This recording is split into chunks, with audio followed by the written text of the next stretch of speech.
And then we have Notre Dame and the Fighting Irish. Their head coach is Brian Kelly, offensive coordinator Mike Denbrock, and this just blows my mind. Their defensive coordinator, Brian Van Gorder. Y'all may remember him. He was at the Falcons, but he was also a coach, the defensive coordinator of the 3-9 Auburn Tigers a couple of years ago. Yes. And I was not impressed with him then, and I'm not impressed with him now. I got Notre Dame going 7-5 this year. I after do too. a 9-3 season last year. I have them either going 7-5 or 6-6. Okay, we're right there on the same page there. You know, I just do not I mean, I don't know. I don't know who their defensive coordinator was last year, but Brian Van Gorder. I do not see him. Well, after their 12-0 season, where they went and got beat in the national championship game, Did they show up and play that game? No, they didn't. And they blamed Alabama for that. I mean, exactly. But they made some coaching changes, and I don't think the Van Gorder change is a good one for them. Well, they're banking everything on Marcus Golston is back. He was the quarterback when they went 12-0, but he didn't show me a lot that day. He had Golden Tate that year too. Yes, he was with the exactly. Seahawks. And that guy didn't miss anything. And it's going to, like we both have them going 7-5. I've got them winning against Rice. I've got them beating Michigan in the second game. Michigan. I've got them beating Purdue. I do too. I've got them beating Syracuse, and that game is in East Rutherford, East Rutherford, New Jersey. Mm-hmm. But I've got them losing their next three games. That is against Stanford, North Carolina, and Florida State. I've got them losing all three of those. They're at Florida State, and North Carolina is going to make some noise this year in the ACC. Got them losing against Stanford. Then they play Navy. They're open on October the 25th. And then they come back and play Navy, and that game is in Landover, Maryland. Well, I've got them losing to Navy, losing to Arizona State, and USC. I have them losing to. I've got them winning against Navy, losing against Arizona State, winning against Northwestern and Louisville. And that Louisville game is going to be. I got a question mark by it. Because you got Patino there now. Yeah, and Derek McGee is their offensive coordinator, who was the head coach at UAB last year. But when Petrino was at Louisville before, he was the offensive coordinator. Yes, that's right. And he's brought him back. And UAB had some bright moments last year. Yeah. I mean, that wasn't their problem. It wasn't scoring. No. They couldn't hold anybody. Did they have Van Gorder? No. No. The thing about Louisville is they have Todd Grantham from Georgia. Yes. As their defensive coordinator. So Petrino has got a pretty good staff up there. He sure does. And now I'm giving Notre Dame maybe a 6-6. That was my game that would make them either 6-6. If they win that game, they go 7-5 because I think they lose to USC at the end of the year. I do too. It's at USC, but Louisville's going to make some noise in the ACC too. I'm loving that. And I'm glad to see Todd Grantham with Petrino, because you're going to have an offensive-minded man, and then you got a good defensive man, and that's what Petrino needs. Well, Louisville's coaching staff with Petrino and Grantham, that's two SEC coaches that know how to get it done in the SEC. Mm-hmm. So I'm sure they're going to bring that.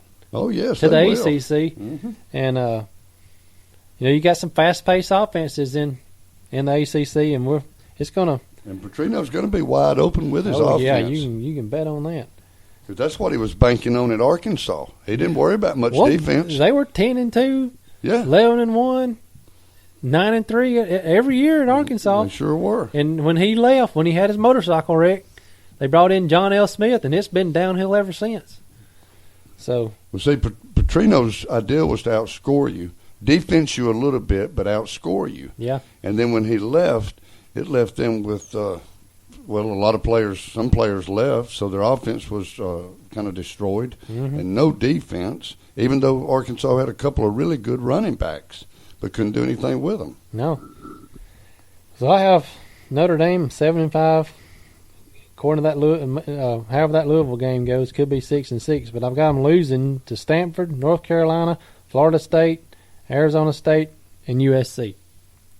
And Northwestern could beat them. I'll tell you, they could be 5-7. Well, and that comes at the 10th game of the year. Yeah, that's a question mark right there. That game about that time of the year, everybody's going to be able to upset people. Except Purdue. Yeah, Purdue. And they play Purdue. Notre Dame and Purdue play in Indianapolis. So that's I guess that's a neutral site. They're both from Indiana. So yeah, so they're gonna. But I don't think Purdue's got much of a chance. But to beat Notre just Dame. watch. Notre Dame's gonna open up the season 4-0, I believe, against Rice, Michigan, Purdue, and Syracuse.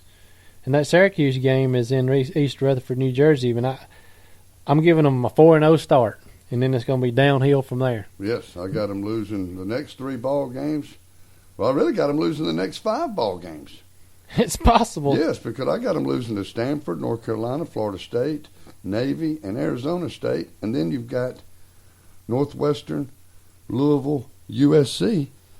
That's 3 question marks right there. So Yeah. I mean, we could be looking at a streak of losses from 4 on. They could be 4-8. But, this is their year. They're banking everything on coasting, and they lost some good players to the NFL draft too. They sure did. And Brian Kelly's got a lot to do. And their recruiting class, I don't remember. I don't have that paper in front of me. They weren't in the top 20. So, I mean, they didn't go out and grab any big names. No.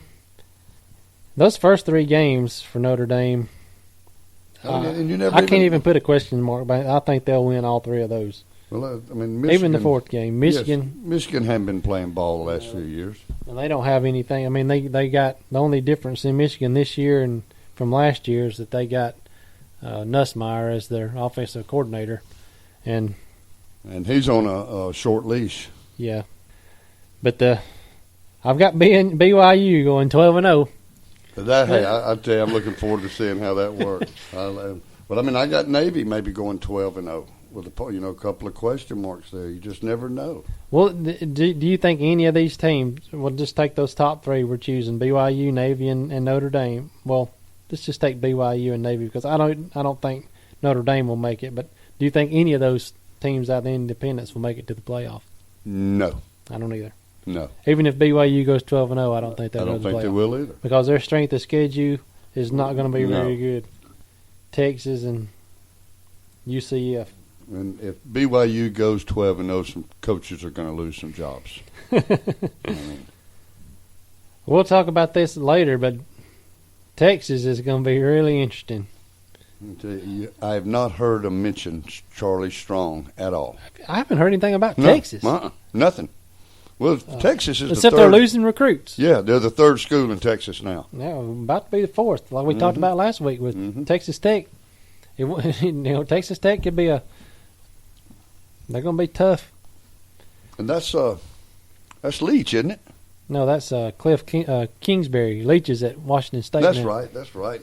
They ran him off from Texas Yeah, Tech. Craig James That's ran right. him off. Yes, that's right. For locking his kid up in a locker room with the lights off because he had a concussion. Well, you don't want light. That gives you a headache. Well, that's about all the time we have for this week. Next week, we're going to talk about the Mountain West and the American Athletic Conference. There's some interesting games in both of those conferences.